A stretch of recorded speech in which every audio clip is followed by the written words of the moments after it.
काय ग, काय चाललं? अगं काही नाही, अजून खूप कामे करायची बाकी आहेत. आज ना माझी सासूबाईंना अचानकच डाळबट्ट्या खाण्याची इच्छा झालीये. नुसती कामातच आहे मी सकाळपासून. तू सगळ्यांचं काम का करते? काय तू सगळ्यांचा ठेका घेतलाय का? मग काय करू आई? अगं फक्त आपल्या नवऱ्याचं करायचं आणि बाजूला यायचं.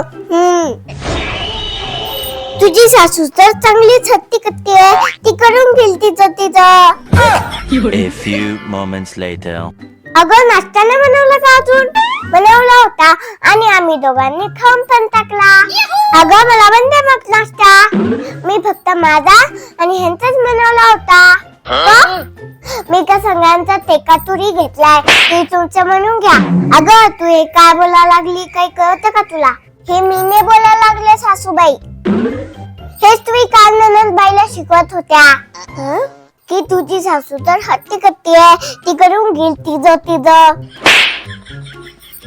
मग हत्ता कत्ता तर तुम्ही पण आहे, मग तुम्ही पण तुमचं करून घ्या. स्वतःच्या मुलीला मस्त सांगायचं का बनवतो करू, आणि सुनेला मात्र सगळे काम करून घेतली.